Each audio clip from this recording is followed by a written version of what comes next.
नेहमी निदान अध्यात्माचा विषय असावा, संसाराचा विषय कायमच काढतो पण त्यातून जीवनाचा उद्धार होणार नाही. त्यांना एवढा आनंद झाला.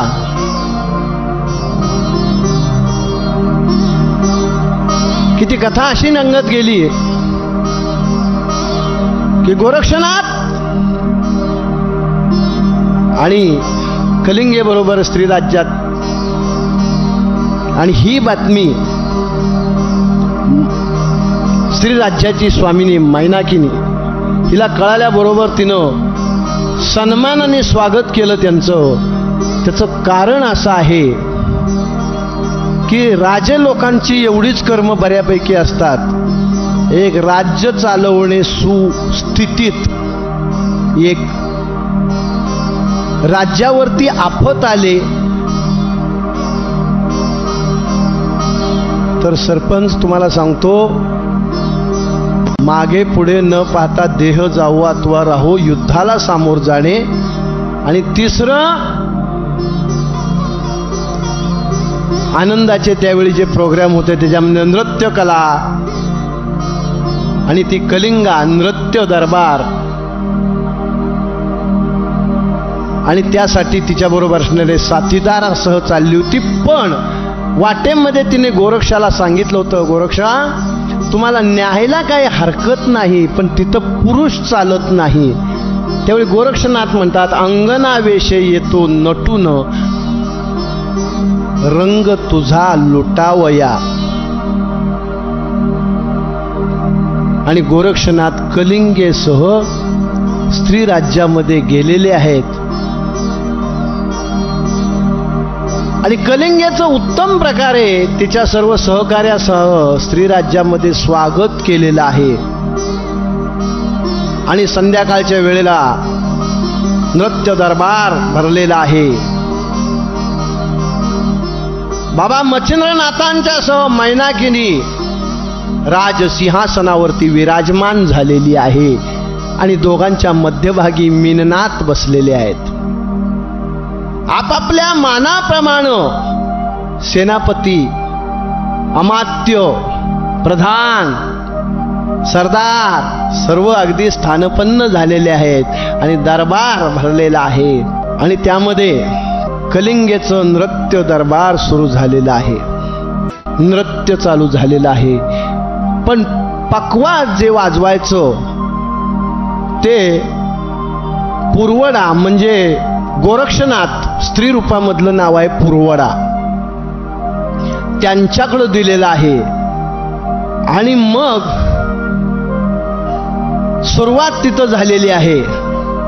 ओम चैतन्य विश्वरूपाय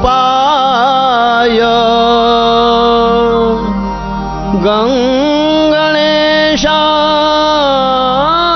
नमः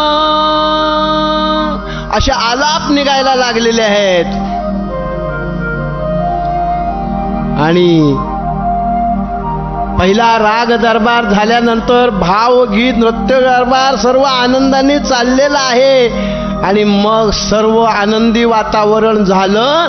आणि गाडी मध्यभागी आलेली यानंतर त्या पकवाजातून आवाज थोडासा वेगळा यायला लागला.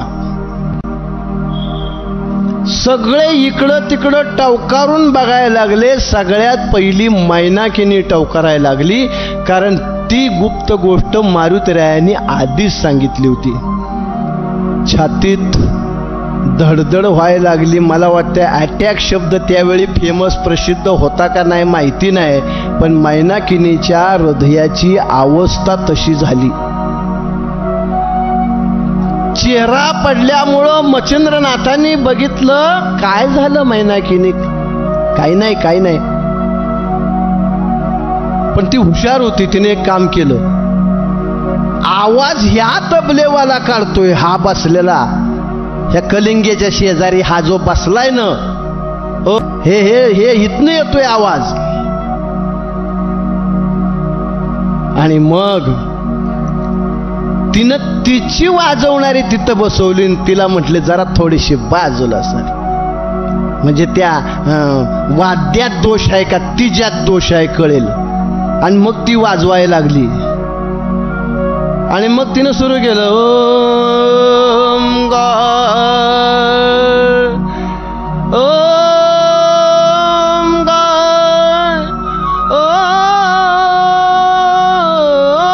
ओंकार जय जय शिव ओंकारा जय जय शिव ओंकारा जय जय जय शिव ओंकारा जय जय जय जय शिव ओंकारा. पण आठ वाजवणारा तर त्याच्यातून काय आलं नाही चलो मच्छिंदर. मग परत बदलून बघितलं, परत तीच अवस्था. चलो मच्छिंदर गोरख आया चलो. तिनं डोकं लढवलं. म्हणले जरा तुम्ही ताई आत येता का, थोडंसं तुमच्याशी जरा सेपरेट खाजगी मीटिंग घ्यायचं आहे. आणि आतमध्ये घेऊन विचारलं, तुला तुझ्या गुरुची शपथ आहे, तू कोण आहेस ती नेमकी सांग. आता गुरुची शपथ सांगितल्यानंतर काय करायचं. आणि गोरक्षनाथाने विचार केला की प्रगट होण्याचा हाच मार्ग आहे. म्हणून आपलं मूळ स्वरूप दाखवलं. मी सद्गुरु बडे बाबा मच्छिंद्रनाथांचा शिष्य गोरक्ष आहे म्हणे. मैनाकिनीच्या डोळ्यातून पाणी आलं. पुत्र असून सुद्धा तिने नमस्कार केला. गोरक्षनाथांनी नमस्कार केला. माते मच्छिंद्र पिता, गुरु म्हणजे पिता, त्वमेव माताचे पिता त्वमेव. आणि मग तू माता आहेस माझी, त्यामुळं तुम्ही नमस्कार करू नका. आणि मग गोरक्षनाथांना घेऊन मैनाकिनी. एक लक्षात ठेवा या बोलण्यामध्ये, मैनाकिनी आणि मैनावती गोपीचंद राजाची आई आहे. मैनाकिनी स्त्री राज्यातली मच्छिंद्रनाथांची पत्नी आहे. बोलण्याच्या ओघामध्ये चुकून एखाद्या वेळी मैनावती किंवा मैनाकिनी झालं तर थोडंसं समजून घ्या. शक्यतो न होईल याची आम्ही वक्ते काळजी घेतो. पण शेवटी चांगल्या चांगल्या सुगरणीची पण भाकरी एखाद दिवशी करपतेच. लिहिणारा चुकतो आणि पोहणारा बुडतो. त्यामुळे मी आधीच 2 पावलं मागं घेऊन विनंती केली की मैनावती आणि मैनाकिनी चुकून होऊ शकतं, त्याबद्दल महाराष्ट्रातल्या तमाम रसिक जनतेने क्षमा करावी. अनावधानाने चूक झाली तर. आणि मग पुन्हा सुरू झाला अलख निरंजन. ती म्हटली आता तर गोरक्ष माझ्या जवळ आहे. आणि मग कुठनं यायला लागलं, त्याचं कारण आहे. माणसाच्या एखादी गोष्ट मनात जर भरली ना तर ती सहजासहजी लवकर निघत नाही. गोरक्षनाथ म्हटले माते काळजी करू नको, मी शेजारीच आहे. आणि मग पाहिजे तेवढं धन त्यापेक्षा दसपट जास्त कलिंगेला दिलेलं आहे. ती आनंदाने गेलेली आहे. आणि गोरक्षनाथांचा सन्मानासह आणि बाबा मच्छिंद्रनाथांच्या डोळ्यातून पाणी आलेलं आहे. उभा राहिलेले आहेत. आपल्या छातीशी शिष्याला कवटाळलेला आहे. डोक्यावरून हात फिरवला. गोरक्षा अरे कुठं होतास रे एवढे दिवस, मला इथं अन्न पाणी गोड लागत नव्हतं. अरे तुझी आठवण मला क्षणाक्षणाला की रे येत होती. गोरक्षनाथ म्हणतात गुरुदेव काय सांगणार मी तुम्हाला, एवढे दिवस तुम्हाला शोधत फिरलो, आज योग आला. आणि मग गोरक्षनाथ, मच्छिंद्रनाथ, मीननाथ, माता मैनाकिनी आणि मग संध्याकाळचं प्रीती भोजन. आणि संध्याकाळचं मग त्या दिवशी झोपण्यासाठी सुद्धा गुरु शिष्य एकत्र झोपले. झोपताना सुद्धा विषय झाला, गुरुदेव तुम्ही गेल्यानंतर आदिनाथांनी माझी एवढी सेवा केली की आल्या विघ्ना निवटत असे, कुठलंही विघ्न यायचं नाही एवढी सेवा केली. आणि मग मावदे सुद्धा हो त्यांनी सगळं केलं, काही म्हणजे अडचण येऊन दिली नाही, सगळं केलं. पण तुमच्या ज्या ठिकाणी आपण भेटलो तो राहतो त्या ठिकाणी तर तुम्हीच मला भेटले नाही. मग तुम्हाला शोधत शोधत आज ही वेळ आली. आणि मग गुरुचं पण हृदय भरून आलेलं आहे. गोरक्षा अरे मला सुद्धा इथं अन्न गोड लागत नव्हतं, कधी भेटशील गोरक्षा. आणि या विवंचनेत, या प्रेमामध्ये, या आपुलकीमध्ये, या जिव्हाळ्यात गुरु शिष्य असताना असेच दिवसामागून दिवस जात होते. आणि एके रात्री गोरक्षांनी मच्छिंद्रनाथांशी संवाद केला. गुरुदेव जेवण खाण जाऊन बसले होते थोडेसे संध्याकाळचेच. गुरुदेव आपण ब्रह्मांडाचे स्वामी आहे, हा तीही लौकिक आहे, 4 खुंट आपलं राजपट आहे, आणि तुम्ही या स्त्री राज्यात का बरं अडकून पडला असाल? देव दानव गंधर्व किन्नर आपल्या चरणांची चरण धूळ कपाळाला लावण्यासाठी एवढे कष्ट घेतात, आणि तुम्ही स्त्री राज्यात. आम्ही तर तुमचे शिष्य, तुम्ही सर्वात ज्येष्ठ आहे हो या संप्रदायाचे. गुरुदेव हे बरं वाटत नाही. आणि मग ही वेळ अशी झाल्यानंतर तुम्हाला सांगतो, म्हटले चला ब्रह्मांडाला आपली गरज आहे. आदिनाथांनी यासाठी संप्रदाय निर्माण केला. तुमची प्रथम निवड आदिनाथांनी केलेली आहे. गुरु दत्तात्रयाने पहिली कृपा आपल्यावरती केलेली आहे. त्यांची जो विश्वास दाखवलाय तो सार्थक करण्यासाठी तरी चला. आणि असं काही मार्मिक, काही तात्विक, काय भावनिक आणि वक्तृत्व करून गोरक्षनाथाने मच्छिंद्रनाथांच्याकडून वचन घेतलं की आता श्रीराज्य सोडायचं. घेतल्यानंतर मच्छिंद्रनाथ मग मैना किनी दोघांचा जेव्हा संवाद झाला त्यावेळी म्हटले, आता म्हणले मी स्त्री राज्य सोडून जाणार. मैना किनी म्हटले का बरं जाणार? अगं गोरक्षाला वचन दिलंय, पण तुम्ही नाही गेल्यावर कसं काय जाईल? अगं त्यानं माझ्याकडनं वचन घेतलंय. मग तिनं प्रयत्न सुरू केले की गोरक्षालाच इथं अडकून ठेवायचं, म्हणजे जायचा प्रश्नच येत नाही. मग वेगवेगळ्या स्त्रिया त्यांच्याकडं मोहजाळ टाकण्यासाठी पाठवायच्या, खेळाचे माध्यम करून पाठवायच्या. एक दिवशी तरी एक स्त्री सारीपाटाच्या माध्यमातून पाठवली. उघडे एकची करोनी नग्न, दावी आपले नग्नपण. एक लक्षात घ्या, विदेहीपणे मुक्ती भोगीत जावी. आपलं अज्ञान आहे म्हणून कपडे घातलेल्या अवस्थेत आपण मानवाला पाहतो. योगी त्याला म्हणायचं की जो ज्ञानी आहे. या ब्रह्मांडात सगळे जीवजंतू सारखे आहेत ना, मग सगळे प्राणी मात्र कुठे कपडे घालतात तेव्हा? मग आपल्याला त्यांच्याकडे बघितल्यानंतर काही विचार जर येत नसेल तर आपल्याला आपल्यासारख्या माणसाकडे पाहिल्यानंतर का बरं यावा तो? कळालं का? आणि मग चांदोरे पाटील तुम्हाला सांगतो,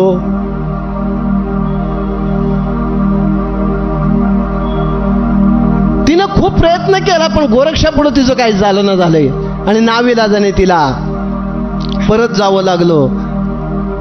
आणि मैनाकिनी म्हणू लागली, गोरक्षा जाऊ नको, आता ठेवणार नाही गुरुला, आता गुरुला घेऊन जाणार, तसं वचन दिलेलं आहे. जा पण लगेच जाऊ नको. कधी जाऊ ते सांग. पाडव्याच्या दिवशी जा. किती वाजता जाऊ? हा, इकिरीवर आल्यानंतर, जेवण झाल्यानंतर जा. आणि मग त्या पाडव्याच्या दिवसाची दोघंही वाट बघत होती. पाडवा जवळ येईल तसं गोरक्षाला आनंद येत होता, पण पाडवा जवळ येईल तसं मैनाकिनीला टेन्शन येत होतं. आणि अखेर तो दिवस आलाच. गुड्या उभारल्या, आनंदाचा दिवस. पण मैनाकिनी आणि सगळ्या राज्यातल्या स्त्रियांच्या डोळ्यातून अश्रू की आज मच्छिंद्रनाथ जाणार. जेवण वगैरे सगळं झालं, आता गोरक्ष थांबायला तयार नाही. आणि म्हणून असा शिष्य आहे की गुरुचा हात धरला. वास्तविक गुरु हात धरतो, पण ही वेळ अशी आहे नवनाथामध्ये वर्णन. गुरुचा हात धरला गोरक्षाने आणि चला म्हणले आता आपल्याला थांबायचं, कारण जास्त वेळ थांबलं की परत काहीतरी फाटे फुटून परत तुम्ही पण आणि मी पण इथंच राहायला नको. म्हणून माणसाने जीवन जगताना एखादा विषय जर मिटायला लागला तर परत शब्द देऊन वाढवू नका, कारण जुळत आलेलं बिघडतं. तिथं त्या ठिकाणी गोरक्षाने विषय कट केला, घेऊन जायला लागले. आणि मग मैनाकिनी म्हणते तुम्ही जाताय, पण मग तुम्ही गेल्यानंतर आता माझे पण शापाचे दिवस संपत आलेले आहेत. मी पण सिंहील द्वीपाला जाणार. मग या मीननाथाचं स्त्री राज्यात कसं होणार? तुम्ही त्याला बरोबर घेऊन जावा. आणि म्हणून मीननाथाला घेऊन जात होते. पण जाताना मात्र मैनाकिनीने मोह, मायावी विचार, मोह म्हणजे मायेचा एक पर्यांग आहे, एक सोन्याची वीट त्यांच्या झोळीत टाकली आणि गुरुला घेऊन शिष्य प्रतापवान गोरक्षनाथ स्त्री राज्याच्या बाहेर पडले. अलख निरंजन आदेश. हो. आणि स्त्री राज्यातून बाहेर पडल्यानंतर तिथल्या सर्व स्त्रिया रडू लागलेल्या आहे. मैनावतीने आकांत केलेला आहे. मैनाकिनीने मैनाकिनी आकांत करून ते अगदी बेशुद्ध पडलेले आहे. आणि मग उपरीचर बसून त्यावेळी विमान घेऊन खाली आलेले आहेत. कशासाठी रडतीस म्हणे? तू कोठील मच्छिंद्र कोण, स्वर्गभूमीचा झाला संगम. अगं तू सिंहल द्वीपाची आहे म्हणून तुझी नावं पद्मिनी आहेत. किलोत्तळ्याच्या आसनावरती बसलीस म्हणून तुझं नाव किलोत्तळा आहे. तुझं मूळचंच नाव मैनाकिनी आहे. एकाच बाईची 3 नावं आहेत. तुला शाप दिलेला संपलेला आहे म्हणे उपरीचर वसूनी. आता तू सिंहल द्वीपामध्ये यायचं. तिला विमान घेऊन गेले. पण म्हणले आता माझ्या मच्छिंद्र माझ्या कधी भेट व्हायची? काळजी करू नको, एके दिवशी तुझी नक्की भेट होईल, मी तुला विश्वास देतो. आणि उपरीचर वसूनी सांगितल्यानंतर मग त्यांच्यासह विमानात बसून ती सिंहल द्वीपाला गेलेली आहे.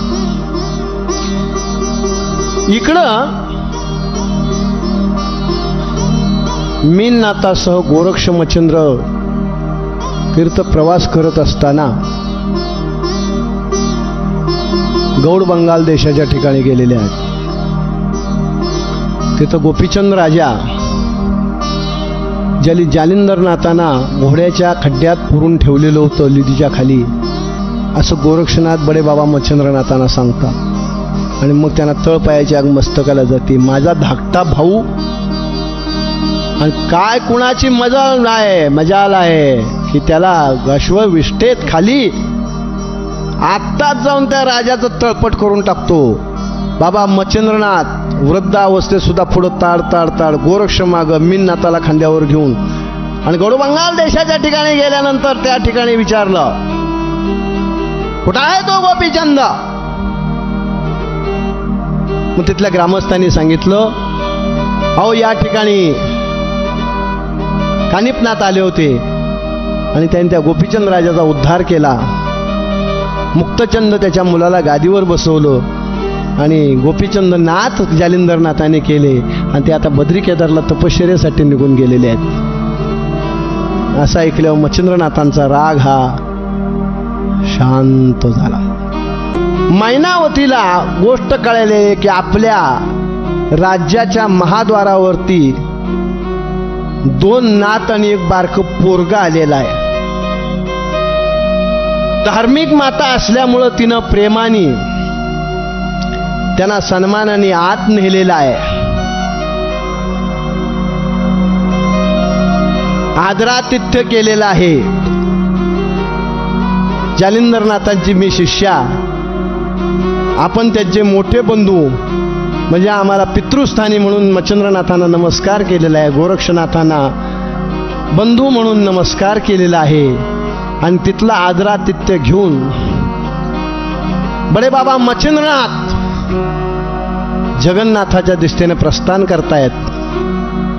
आणि जगन्नाथपुरीला द्वारकाधीश भगवान श्रीकृष्ण विश्ववैनंता जगन्नाथपुरीला, जगन्नाथ काय भगवंतांचे नाव आहे, जगन्नाथ, द्वारकाधीश, द्वारकेला द्वारकाधीश, जगन्नाथपुरीला जगन्नाथपुरी, जगन्नाथ शोभ. नाहीतर आता नावं असतात बघा, काय नावं ठेवलेली असतात ती म्हणायला सुद्धा येत नाहीत. आता चुकून मी काहीतरी म्हणत नाही का, कारण एखाद्याने ठेवला असेल तर तो मला अडवेल. तुम्हाला कोणी सांगितलं होतं असं घ्यायला?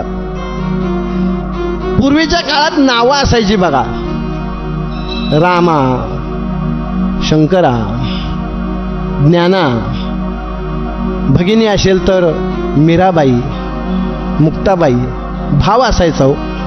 त्यातून आदर निर्माण व्हायचा बघा, अगदी भावगीतं निर्माण व्हायची नाव घेतलं तरी. सभोवती संत योगी सुपुत्रांचा मेळा, त्या मायभूमीला ती नावं घेतली तरी आनंद वाटायचा महाराज. तिला माहेरात आल्यासारखं वाटायचं.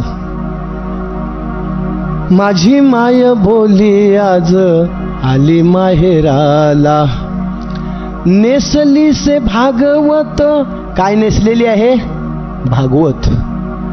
नाथांची पैठणी, माथा शोभे मुकुट गाथा, तुक याचा नामी. ज्ञानेशांची ज्ञानेश्वरी, मळवट भाळा. माझी माय बोली आज आली माहेराला. मुक्ताजनीचे अभंग. काय नावं ठेवलेली आहेत?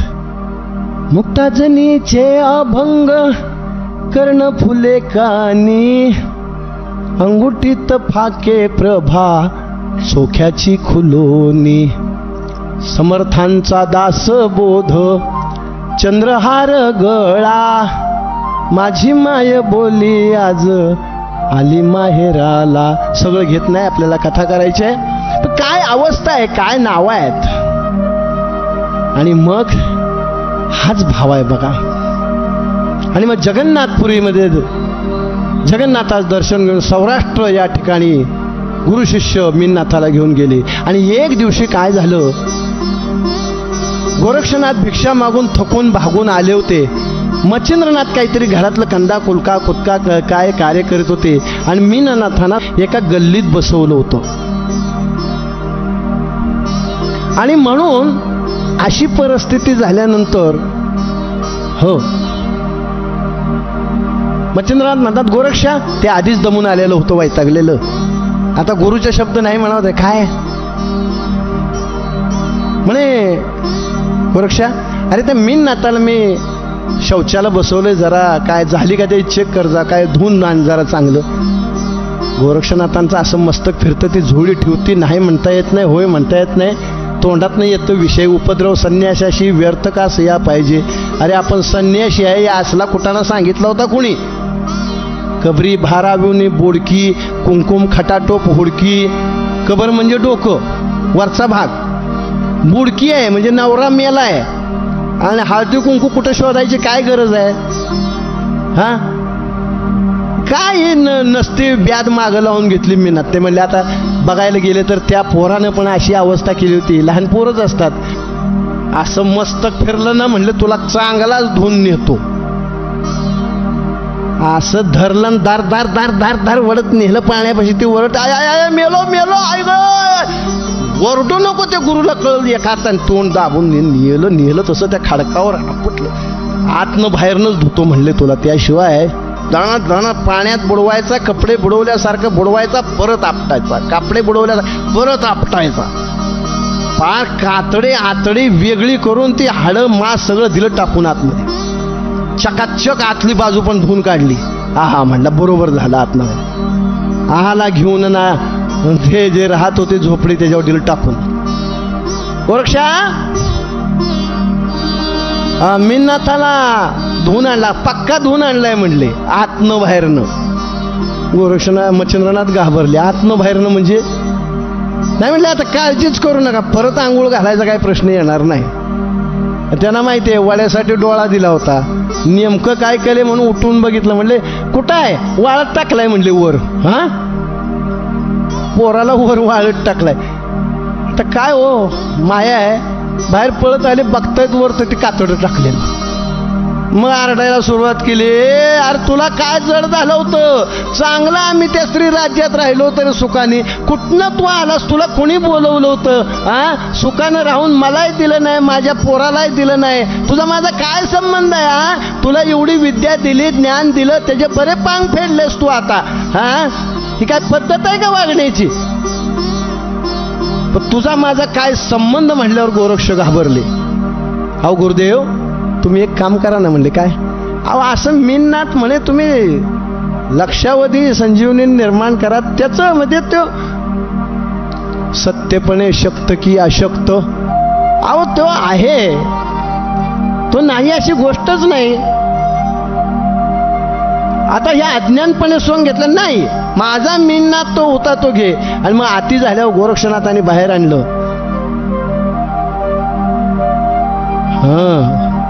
आणि मग झोळीत हात घातला. गुरुदेव आपल्या कृपेने जय बळे बाबा मच्छिंद्रनाथ. म्हणून वरती भस्म टाकल्याबरोबर तुकोबारायानं ह्याला विमान आलं. तसं त्या विमानामध्ये भगवान विष्णू मीननाथाला घेऊन खाली उतरले.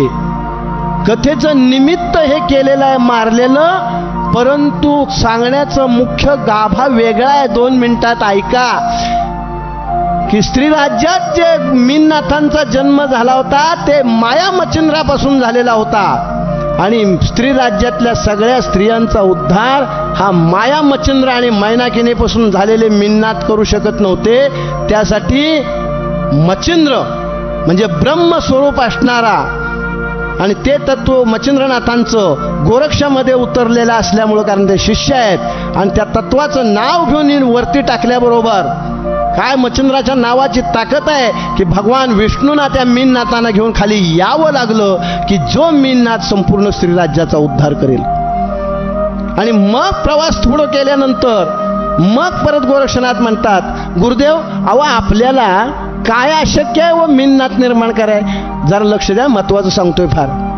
असे लक्षावधी मीननाथ तुम्ही निर्माण केले होते, असे लक्षावधी मीननाथ तुम्ही, आणि मग ह्यासाठी काय रडला हो. ते म्हणले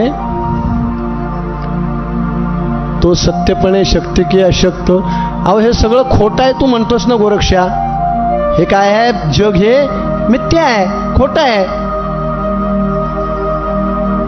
आणि तुमचा मीननाथ सत्य स्वरूपामध्ये आहे, तो तुम्ही कधीही मिळवू शकताय. मग तो मीननाथ जर तुम्ही सत्य म्हणताय आणि आता तुम्ही मिथ्या म्हणताय, कारण तू काय म्हणतो ब्रह्म सत्य जगत मिथ्य. मग म्हणले मला सांग की ज्या वेळेला जग मिथ्या आहे, लक्षात ठेवा जग मिथ्या आहे म्हणजे सगळी माणसं मिथ्या आहेत, म्हणजे भास आहे सगळा, खरं काहीच नाही. मग त्यावेळी त्याच्या अंगाला जी घाण लागली होती ती घाण पाहिल्यानंतर तुला किळस का आली. जर खोटं आहे ते म्हणजे मीननाथ खोटा आहे दिसणारा, त्याच्यामध्ये असणारं तत्व ते खरं आहे. मग तू जर तत्व स्वरूपाशी एकरूप आहेस तर मग त्या मायेला का फसलास आणि का मारून टाकलं. तेव्हा मीननाथांना कळालं की स्त्री राज्यात मच्छिंद्र गेलेलाच नव्हता, जे काही गेलं होतं ते माया मच्छिंद्र होता, कारण ती माया होती आणि त्या मायेपासून झालेले मीननाथ स्त्री राज्याचा उद्धार करू शकत नव्हते. आणि म्हणून बाबा मच्छिंद्रनाथांची जी लीला आहे की गोरक्षाच्या माध्यमातून त्या मीननाथाला हा लोक सोडून जायला लावलं आणि जो मीननाथ सर्व स्त्री राज्याचा उद्धार करील तो गोरक्षाच्याच माध्यमातून या मानव जातीच्या कल्याणासाठी पृथ्वीवरती अवतरित करायला लावला. आणि मग असा प्रवास पुढे चालू असताना हो एके ठिकाणी आणि हे 3 जण जात असताना त्या भागाचं नाव आहे वाल्मिक अरण्याला नाव दिले, वाल्मिक अरण्य. आणि तिथं हे बाबा विचारायचे गोरक्षाला, म्हणायचे गोरक्षा यहाँ कोई डर है क्या रे. गोरक्षनाथ म्हणले या डर, अहो तुम्हाला सूर्य घाबरतो, दैत्यांचा तर प्रश्नच नाही, वीरभद्राची काय अवस्था केली, कालिकास्त्राची काय अवस्था केली, वेताळासारख्याची काय अवस्था केली, आणि तुम्ही डर आहे का विचारताय. ही काय पद्धत आहे. आता काही काही प्रश्नांची उत्तरं देता येत नाहीत, त्यामुळं गोरक्ष आपला गप्पच बसायचा. एका ठिकाणी काय झालं, या परी शौचा सर्वाशी जावे लागे ओवी आहे. शौचाला जाण्यासाठी बाबा मच्छिंद्रनाथांनी पाणी पाहिलं, म्हणले गोरक्षा मी तर जरा जाऊन येतो, ही झोळी घे. आणि ती झोळी घेऊन पुढे गेले. एका पोखरणीमध्ये पाणी चांगलं होतं, मीननाथाला आंघोळ केली, आपण आंघोळ केली, सगळ्यांच्या झोळ्या एका ठिकाणी ठेवल्या. पण त्यांच्या मनात आले की ह्या झोळीत सारखं काय बघूया तरी, सारखं डर आहे क्या, डर आहे क्या. म्हणून त्या झोळीत हात घातला, बघतायत तो सोन्याची विटा. अरे बापरे, हा डर आहे वे. उचलली आणि पंढरीची वारी कुणी कुणी केली, हात वर करा बरं. बस वारीला जाताना एखाद्याचा बंगला असला तरी आपण तिथं दुसऱ्या दिवशी मुक्काम करतो का? उठल्यानंतर पालखी बरोबर पुढं, दुसऱ्या दिवशी झोपडीत जागा मिळाली तरी तिथं ती अवस्था, त्याच्यानंतर राजमहाल मिळाला अवस्था आहे. म्हणजे वारकऱ्याला सगळी घरं सारखी. तसं साधूला सोनं काय? मच्छिंद्रनाथ आल्यानंतर त्यांनी काय केलेलं आहे? स्नान वगैरे सगळं केलं,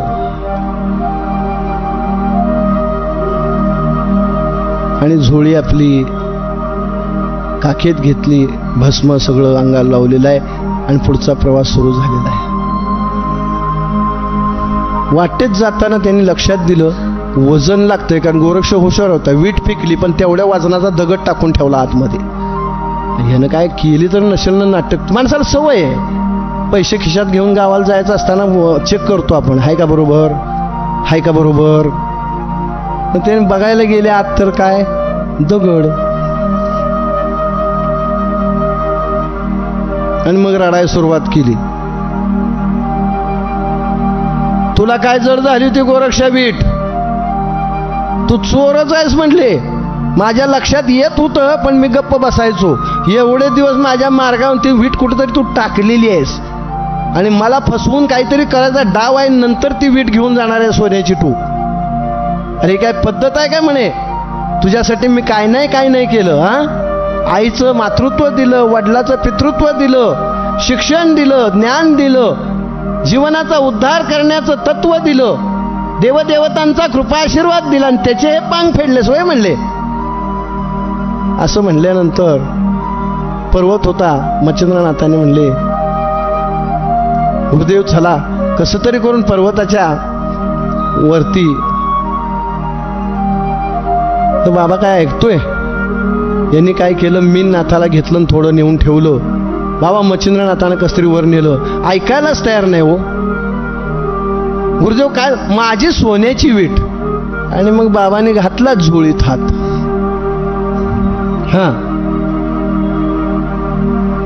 आणि भस्म टाकल्याबरोबर अख्खा पर्वत सोन्याचा, गर्भगिरी. आता जिथं बाबा मच्छिंद्रनाथांची समाधी आहे, मायंबा.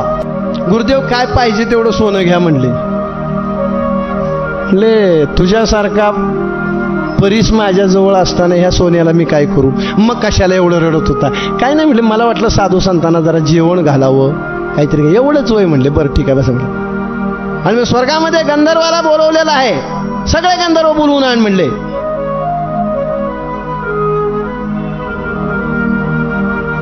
आणि सगळ्या गंधर्वांना बोलवून सांगितलं, यक्ष, किन्नर, गण, शिवगण, विष्णुगण, गणेश, कैलासातले सगळे देव, वैकुंठातले सगळे देव, अमरावतीचे सगळे देव.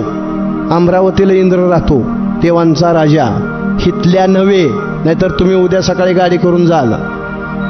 सत्यलोकामध्ये ब्रह्मलोक, पाताळामध्ये सगळ्यांना बोलवा म्हणले. सगळ्यांना बोलवलेलं आहे. आणि मग नियोजन त्यासाठी जेवणाची तयारी करायची. आचारी वगैरे सगळं जेवण वाढायला, जेवण करायला. सिद्धी, अणिमा, गिरिमा, लघिमा, महिमा, ईशित्व, वशित्व, प्राप्ती, प्रकामा, अशा 8 सिद्धी बोलवल्या. आता एवढे सगळे आल्यानंतर संरक्षण पाहिजे म्हणून सगळे भैरव बोलवले. चौकी द्यावी भैरवाने. हो, एवढे लोक आल्यानंतर संडास वगैरे काय नियोजन नको का करायला? मग 7व्यांना सांगितलं ते काम, हे सगळं करायचं. जेवायला वाढायसाठी जलदेवता बोलवल्या, कुमारी, धंदा, नंदा, मंगळा. आणि या सगळ्यांना बोलून असा भव्य दिव्य सोहळा चालेल. असा जो सोहळा आनंदाने सर्व झालेला आहे. आणि मग जायच्या वेळेला सगळ्यांना कपडे, वस्त्र, अलंकार दिले पाहिजे ना, भरभरून सर्वांना पाहिजे. जाताना पाकिट पण दिलं महाराज. पाकिट दिलं नाही, नुसता नारळ दिल्यावर गाडी बदलती, बिघडती. जोपर्यंत घरी जाऊन ते पाकिट उघडून त्यात किती आहे पाहत नाही, तोपर्यंत पाकिटाच्या आत जे आहे त्याच्याकडं काही दिसत नसलं तरी वरचं मन डोळे जातात, किती असतील किती नाही, किती असतील किती नाही. 8 दिवस सप्ताह केलाय पण काय सांगता येत नाही. आणि जेव्हा पाकिट उघडल्यावर कळतो पहिला राव बरंच आहे. मग पुढच्या वर्षीपासून आपण फोन करतो, पुढच्या वर्षी विसरू नका बरं का आम्हाला बोलवायला. माया. आणि मग एवढं सगळं झाल्यानंतर कुबेराला सांगितलेलं आहे, हे सगळं तू दिलंस, ह्याचा हिशोब किती झाला बघ, आणि हे सगळा पर्वत सोन्याचा तुला घेऊन जा. म्हणजे तुझे 100 रुपये झाले असले तर लाखाचंच पाकिट घेऊन जा. तुम्हाला एक सांगू का, ऐहिक जीवनात नेहमी घडतं, तुम्हाला अनुभव असेल. दुकानात माल आणायला आपण गेलो ना तर गरीबाला पैसे आधी दाखवायला लागतात, पण पैसेवाल्याने पैसे नाही दिले तरी लगेच तो मागत नाही. त्याला वाटतो काय माया आहे. तसं गोरक्षनाथानं तो कुबेर म्हणतो, हा पर्वत हितच राहू दे, मला जेव्हा लागल तेव्हा नेईन. आणि आदर्शशास्त्र टाकलं आणि सगळे देव आपापल्या गावात गेले. पण त्या ठिकाणी म्हातार देव आता जे आहे खाली वृद्धेश्वर, ते आदिनाथ बाबा तिथं बसलेले आहेत. आणि त्या कार्यक्रमासाठी कोणते काय मधु ब्राह्मण ज्या ठिकाणी गहिनीनाथ त्या ठिकाणी त्यांच्याकडे दिला होता गंगामाईच्या ओटी, त्यासाठी त्यांनाही बोलवलेलं होतं. कार्यक्रम संपल्यानंतर मात्र गहिनीलाही त्या ठिकाणी ठेवलेलं आहे. आणि आदिनाथ बाबा सांगतायत गोरक्षाला की पुढच्या अवतारामध्ये मला याला गुरु करून घ्यायचा आहे. वाक्य नीट आहे का, पुढच्या अवतारामध्ये मला ह्याला गुरु करायचं आहे. आणि मग गर्भगिरी पर्वतावरती गहिनीनाथाला गोरक्षनाथांच्याकडून ज्ञान द्यायला लावलं. आदिनाथ बाबांनी स्वतः समोर थांबून त्या ठिकाणी मच्छिंद्रनाथ तपश्चर्या ध्यान धारणेला बसलेले आहेत. आणि आता गोरक्षनाथ दत्तप्रभूंच्या भेटीला चाललेले आहेत गिरनारला. आणि गिरनारला गेल्यानंतर दत्तात्रय प्रगट झालेले आहेत. गोरक्षनाथांनी नमस्कार केलेला आहे. नातूच हो, शिष्याचा पोरगा, मच्छिंद्रनाथांचा शिष्य, मच्छिंद्रनाथांचे गुरु दत्तात्रय. गोरक्षा मांडीवर घेतला, डोक्यावरून हात केला. माझ्याकडे एक तुझ्याकडे काम आहे रे म्हणले. काय म्हणले काम आहे? नाही म्हणले, माझा एक शिष्य भरतरी, तो बायकोसाठी म्हणले स्मशानात 12 वर्ष झालं बसलाय.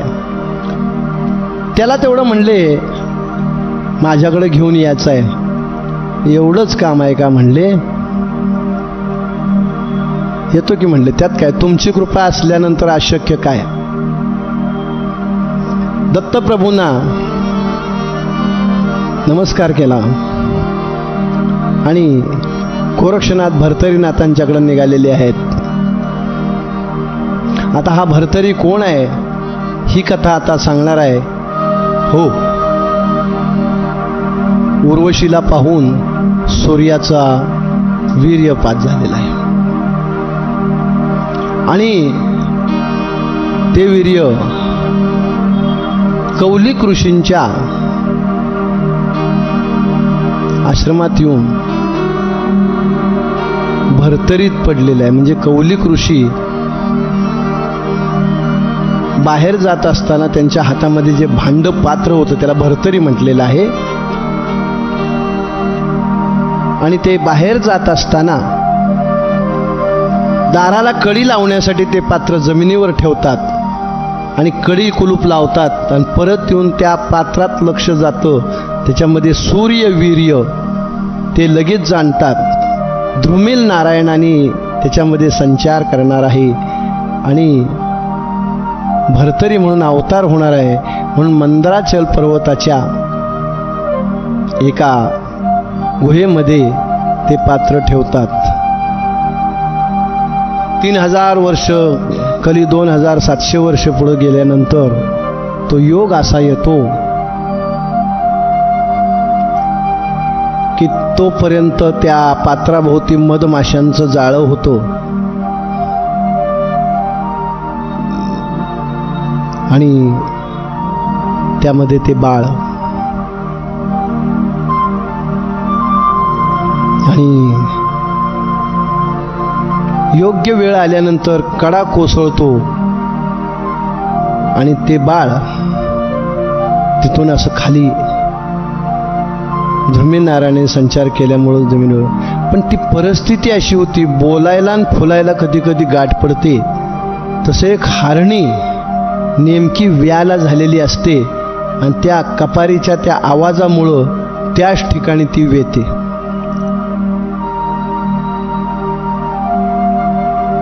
आणि तिला 2 बाळं होतात. एकाचं नाव दुसऱ्याचं नाव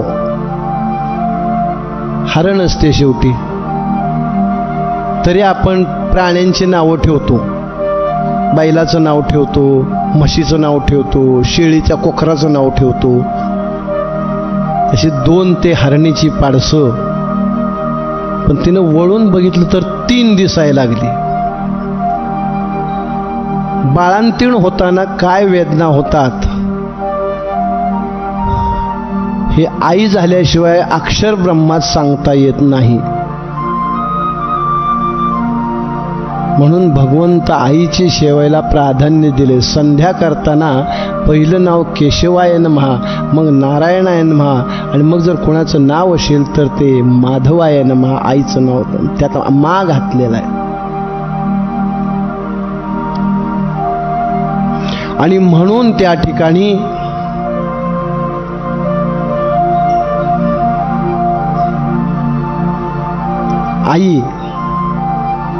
आईचं मातृत्व जागृत आणि तिला असं वाटतं की ही 3 बाळं माझीच आहेत.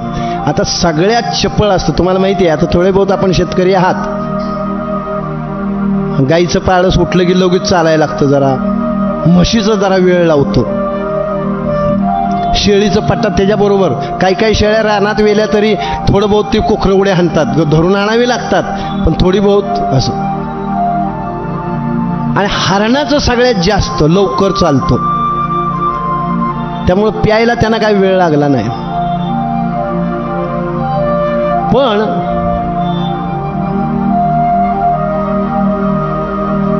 ह्या बाळाला काय पिता येईना, माणसाचं होतं ना. म्हणून तिनं असे पाय पसरले आणि त्या बाळाच्या तोंडापाशी आपलं स्तन नेलं आणि ते बाळ तिला पिऊ लागलं. असं हळूहळू हरणीची बाळं त्यांच्याबरोबर लहानाचं मोठं झालं. जंगलात राहिल्यामुळं पशुपक्ष्यांची भाषा, प्राण्यांची भाषा, बोलणं म्हणजे ब्या ब्या सगळे प्राणी तसं. आणि एक दिवशी त्या जंगलातून एका मार्गाने जयसिंग नावाचा भाट आणि रेणुका त्याची पत्नी आपला उद्योगधंद्या व्यापारासाठी जात असताना त्यांना हे पोरग जंगलात दिसलं. जंगलात माणसाचं पोरग कसं आहे म्हणून त्यांनी त्याला घेतलं, धरलं. अरे तुझे आई वडील कुठे आहेत बाळा? ते बोलायचं नाही, ब्या. चुकलंय का म्हणून आवाज दिला. हो आहे कोणी तर कोणी आहे का? हो तुमचं पोरग इथं चुकलंय, कोण आहे का? ते जयसिंग रेणुका दोघही शोधतात, कुठंही पत्ता. म्हणून त्याने आपल्या बरोबर न्याला. माणसाने धरल्यामुळं हरणीचं काय चाललं नाही. ठराविक अंतरापर्यंत बाळ म्हणून मागं गेली, पण पुढं मात्र तिचं काय चाललं नाही. भरतरी जयसिंग भाटा आणि रेणुका मातेच्या घरामध्ये लहानाचा मोठा झाल्यानंतर हळूहळू त्याला माणसाची भाषा येऊ लागली. आणि एक दिवशी पोरांच्या बरोबर खेळत असताना एकदा खेळ खेळताना त्याला चक्कर येऊन पडला तो. आणि मूर्छित अवस्थेत सूर्यनारायणाचं लक्ष गेलं की आपला मुलगा. म्हणून सूर्यनारायण मानवाच्या रूपाने खाली आले, त्याला घेतलं आणि त्याच्या आईच्या जवळ, रेणुका मातेच्या जवळ. ते म्हणले आपण कोण आहे? ह्या मुलाचा बाप आहे म्हणले मी. कसं काय? मी दिसायला जरी माणूस दिसत आहे तरी मी सूर्य आहे म्हणे. माझा मुलगा कसा, ही कथा त्यांनी सांगितली की ममवीर्यापासून विंध्याचल पर्वताच्या कपारीमध्ये याचा जन्म, मग मधमाशांचं पोळं, मग हरणीपाशी जन्म, हरणीने संगोपन केलं, मग तो तुम्हाला सापडला. मग त्यावेळी जयसिंग भाटन रेणुकेला कळालं की ह्याची खरी आई कोण आणि बाप कोण. आणि मग अशी परिस्थिती झालेली आहे महाराज. हो, त्यामुळे जयसिंग भाट घाबरला. अरे बापरे म्हणला, काय असं कसं काय? म्हणलं काय झालं, कोण बोललं? घरी येऊन बायकोला सांगितलं.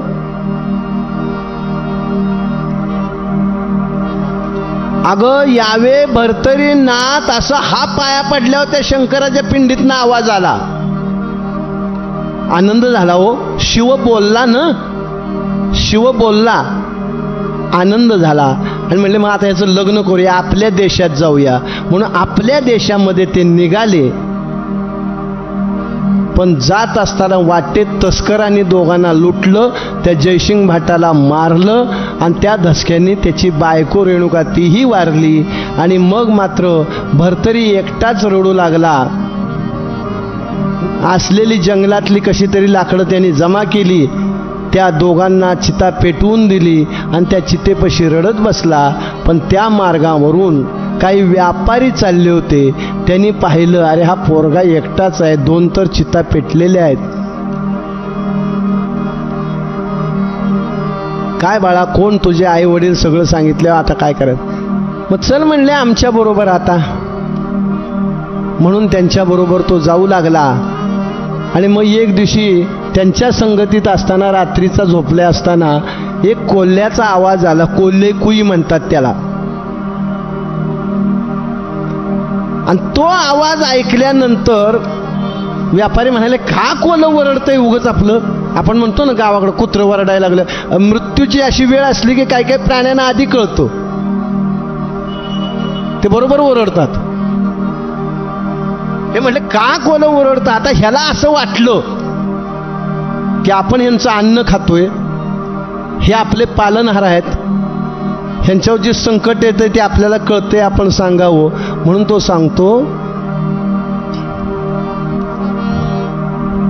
आज रात्री चोर येणार आहेत तुम्हाला लुटायला. तुला कसं काय कळतं? म्हणले मी जंगलात हरणीपासून वाढलोय, मला सगळे प्राण्यांची भाषा कळते. त्यांनी विश्वास ठेवला. व्यापारी सावध राहिले. आणि चोर आल्यानंतर ते तयारीत असल्यामुळे सगळ्या चोरांना, चोर पळून गेले. पण भरतरीच्या आवर्ती त्यांचं एवढं प्रेम बसलं की त्यांना सन्मानाने त्या व्यापाऱ्यांचा जो तांडा होता त्याच्यामध्ये प्रतिष्ठेने राहायला मिळालं. पण परत काही दिवसानंतर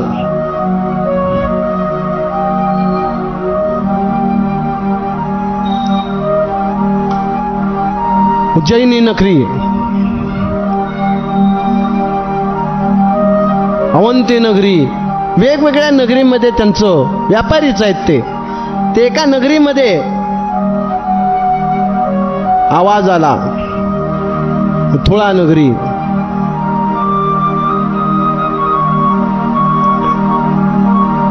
कोल्हे कुई झाली. ह्यांनी परत विचारलं, आता का कोल्हे ओरडलं सांगा बरं?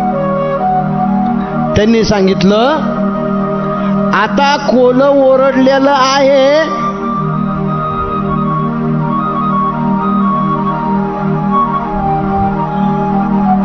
उत्तर दिशेकडून एक राक्षस येतोय म्हणले. त्याच्याजवळ 4 रत्न आहेत. त्याच्या जो वध करून येईल त्याला ती 4 रत्न मिळतील. पण त्याच्या रक्ताचा जो सपाच्या कपाळाला टिळा रेखेल तो अवंती नगरीचा राजा होईल म्हणले. आणि हे तिथं पहाऱ्यावरती असणारा विक्रम ऐकतो आणि तो विक्रम त्या राक्षसाचा वध करायला जातो. पण तो विक्रम कोण आहे, जसं भर्तरी कोण आहे सांगितलं तसं विक्रम कोण आहे हेही सांगणं गरजेचं आहे. मिथुळापती सत्यवर्माची कन्या सत्यवती हिच्या विवाहाचा प्रसंग आहे.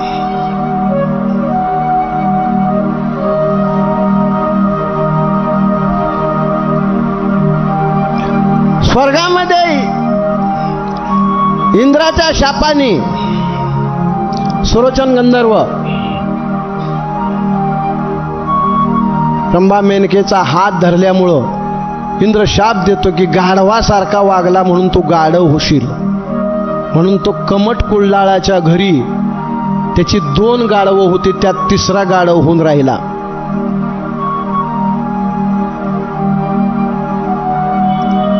बरीच कथा क्रिटिकल आहे म्हणून लक्ष द्या.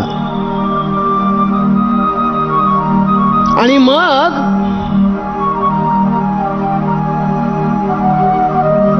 ते गाढव एके रात्री म्हणलं, अरे कमटा, मिथुळापती सत्यवर्म्याची नंदिनी मला बायको करून दे. अरे बापरे, आवाज उठून, हे रातचे उठून बघतायत तर काही नाही. दुसऱ्या दिवशी आवाज तोच दिला, ह्याने सावधून भेटलं, गाढव बोलायला लागलं. ते गाढव म्हणले, ए कमटा, मीच बोलतोय, ऐक. काय? मिथुळापती सत्यवर्म्याची नंदिनी मला बायको करून दे.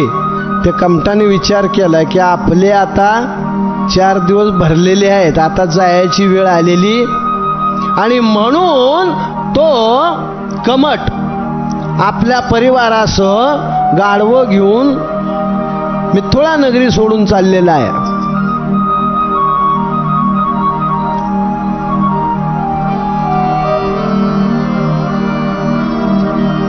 आणि राजाच्या येशीवरती त्याला अडवलंय. का चालला बाबा? तो काय सांगूच शकत नव्हता. असं म्हणायचं का राजाची लेक माझ्या गाढवाला द्या म्हणून मी चाललोय? म्हणतात का हो, राजाची लेक माझ्या गाढवाला द्या असं कुंभारानं म्हटलं, तुम्ही काय कराल गावकरी? हो साहेब, त्यांनी नाही म्हणून सांगितलं तिकडून, असं नाही करता येत म्हणले. ते गप्पच बसायचा. राजा पुढे नेऊन उभा केलेला आहे. राजाने त्याला सांगावं तरी जीव जातोय, न सांगावं तरी जीव जातोय. एकांतात नेऊन सांगितलं, महाराज राग येऊ द्या, लोभ येऊ द्या, पण असा प्रकार आहे. ती गाढव म्हणतंय, तुमची पोरगी मला द्या बायको म्हणून. राजा हुशार होता तो. ठीक आहे म्हणले, काय हरकत नाही, घाबरू नको म्हणले, देतो. पण एका रात्रीत सांग, एक सांग. त्याला म्हणावं, एका रात्रीत जो 7 तळाची माडी तांब्या पितळेची बांधेल त्याला मी माझी पोरगी मिथुळापुरी सत्यवर्म्याची कन्या सत्यवती, विक्रमाच्या आईचं नाव आहे, त्या गंधर्वाची बायको, सुरोचन गंधर्व. आणि मग ती मला बायको करून द्यायला पाहिजे. म्हणला ठीक आहे. त्याने जाऊन गाढवाला सांगितलं, महाराजांना सांगितलंय. महाराज असं म्हणतायत, एका रात्रीत ही नगरी तांब्या पितळेची जर केलीस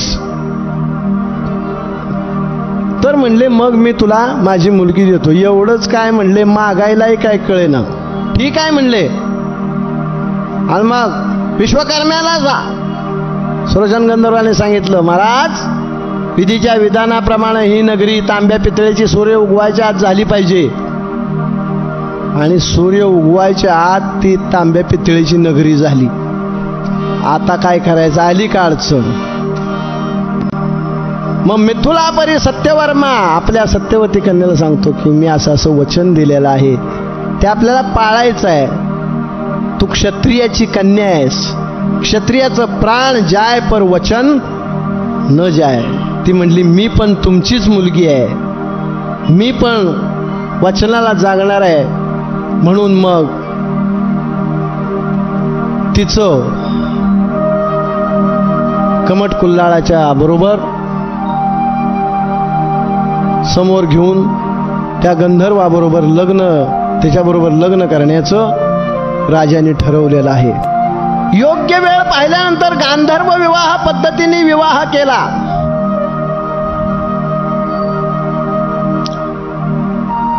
पण विवाह केल्यानंतर गाढवाशी लग्न झालं बरं का. पण तिची ते वयात, आपल्या म्हणतो ना वयात येणे, योग्य ऋतुकाल आल्यानंतर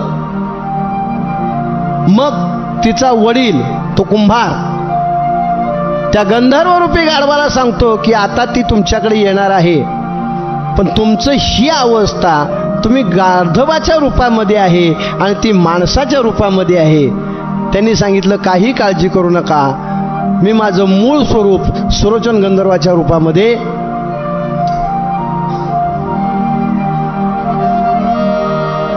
आणि मग त्या रूपामध्ये तिचा तो आनंद पती पत्नी म्हणून ते घेतात आणि तिला सांगतात की आता जेव्हा मूल होईल तेव्हा मला सांग, म्हणजे त्या मुलाचं तोंड मी एकदा बघितलं की माझा उद्धार.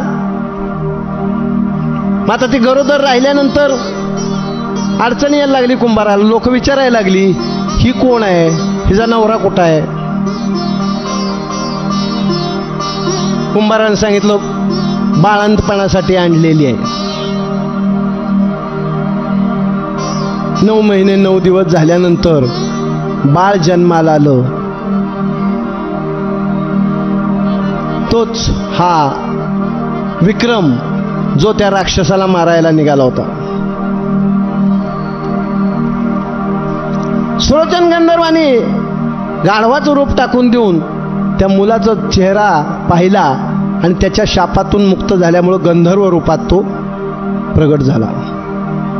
आणि आता तो निघून जाताना ती रडू लागली की एवढे दिवस गाढवाच्या रूपात होता तेव्हा नवरा म्हणून राहिला आणि आता माणसाच्या रूपात आलाय तुम्ही तर निघून चाललाय, असा काय माझा अपराध झालेला आहे.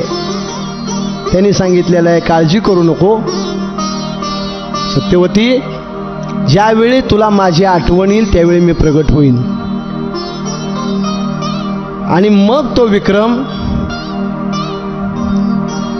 सत्यवती बरोबर कमट कुल्लाळा बरोबर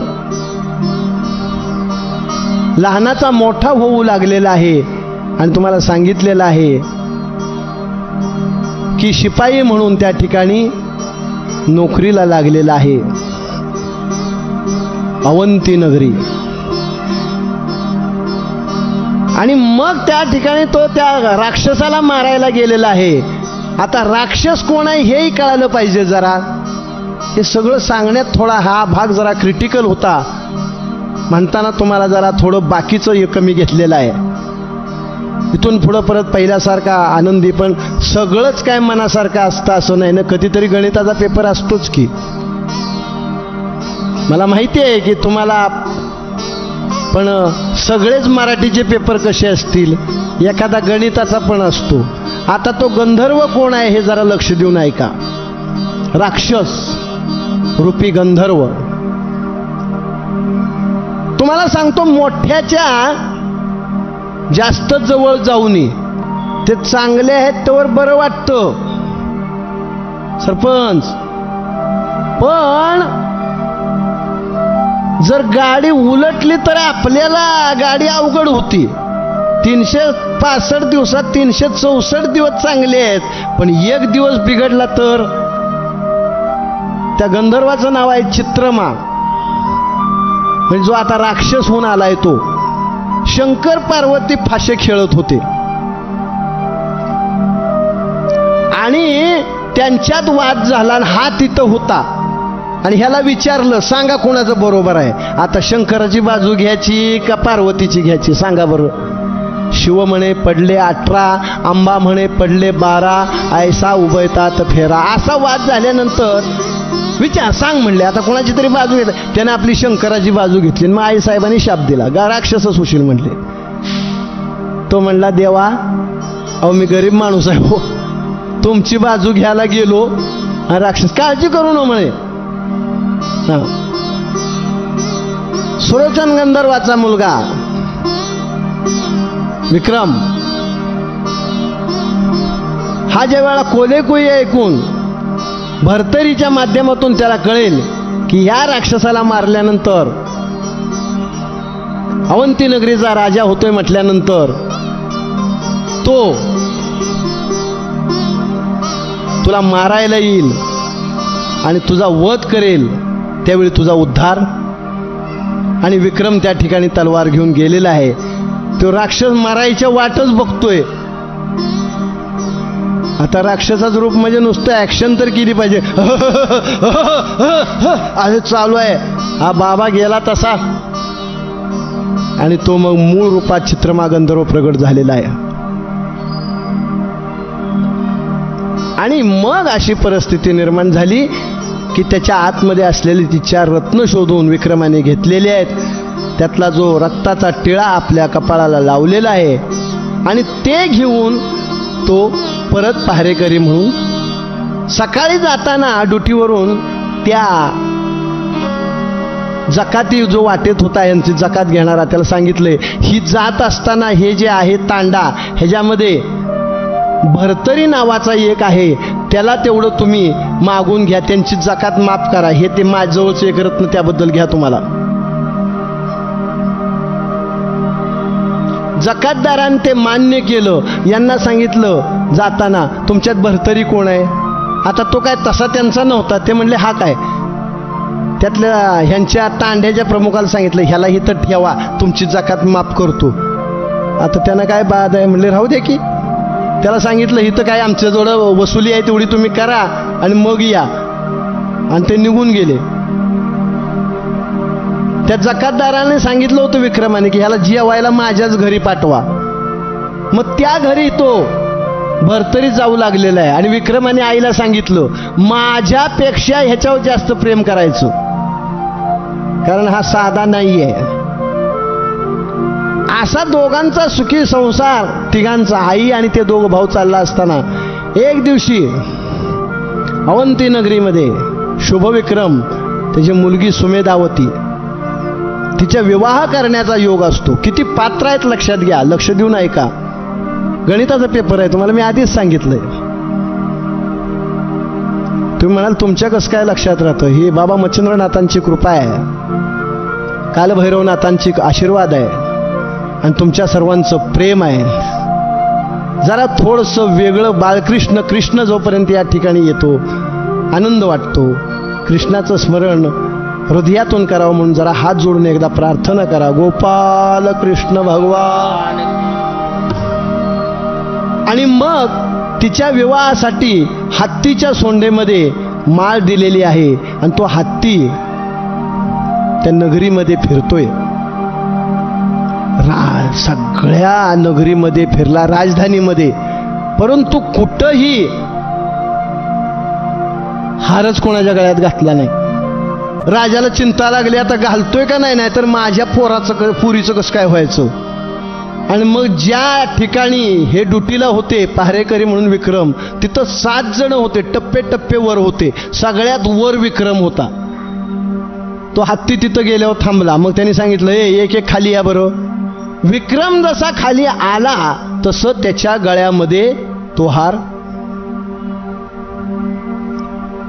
आणि मग त्या ठिकाणी विक्रमाचा विवाह करण्याचं ठरलं. मग विवाह म्हटल्यावर काय लगेच नाही होतो. गेला आळंदीला हार घातला आणि झालं काम. राजाचा विवाह आहे तो. पण त्या बोलण्यामध्ये काय होतं, त्यांच्या लक्षात आलं की हा काय क्षत्रिय दिसत नाही म्हणले. कुल्हाळ कुंभारासारखा असा शब्द आल्यामुळं त्या मंत्र्यांनी सांगितलं ह्याच्या जातीचा विचार करा. त्याने विक्रमाला विचारलं बाबा तुझे जात आई वडील काय. ते म्हणे कमट कुंलाळ. त्याला विचारलं काय बाबा काय भानगड आहे. त्यांनी खरं सांगितलं मिथुलापती सत्यवर्म्याची कन्या सत्यवती जिच्याशी सुलोचन गंधर्वाचा विवाह झाल्यानंतर याचा जन्म झाला. आणि मग शुभविक्रम राजा मिथुलापतीला विवाहासाठी बोलवण्यासाठी, म्हणजे आजोबा झाले ना, आईचे वडील म्हणजे मातुळ घराला बोलवलं आणि त्या सर्वांनी येऊन विक्रम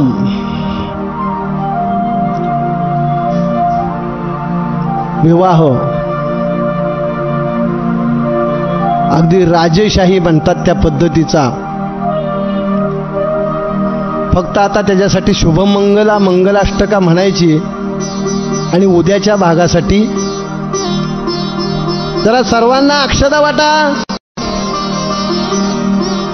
वराडी मंडळींना अक्षता वाटा, सगळ्यांना अक्षता पोचली का? काका अंतरपाठ धरा. चला, लग्नासाठी पंचायत समिती, मुळशी पंचायत समितीचे सभापती, सुसगावचे सरपंच आलेले आहेत, दूध संघाचे चेअरमन आलेले आहेत, चांदेरे पाटील आलेले आहेत. आपल्याकडे असतं ना सारखं माईक घेऊन हे आले ते आले, ते मंत्र बाजूला असतात, हेच अर्धा तास चालतं. बरं, काका गरीब असतो, तुमच्या हातातनं माईक त्यांच्याकडे आल्याशिवाय त्यांचं काय चालत नाही. आणि मग सगळं झाल्यानंतर, वेळ टळल्यानंतर म्हणायचं, काकांना विनंती आहे की शुभ मुहूर्तावर विवाह लावावा. आता मुहूर्त संपला, मग अशीच पंचायत समितीचे दूध संघाचे आले, त्याच वेळी झाला होता कार्यक्रम. पण काकाची काय हिंमत आहे म्हणायची की टाइम संपलंय. का म्हणतात काका? काका गप. मग काकांनी शुभ वेळेत मग काका सुरू करतात, स्वस्ती श्री गणनायकं गजमुखं मोरेश्वरं सिद्धितं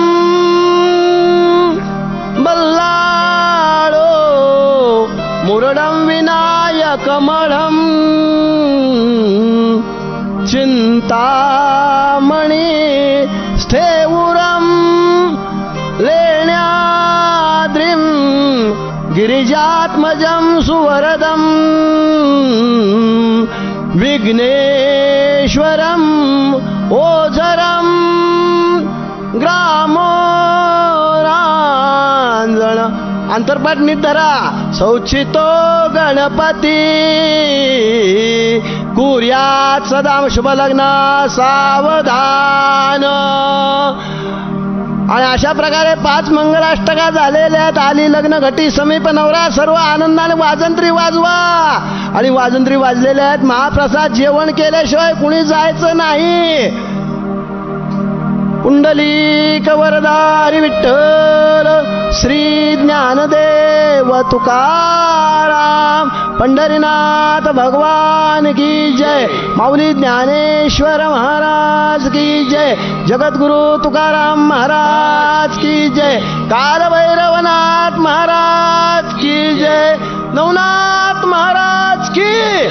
अलख निरंजन आदेश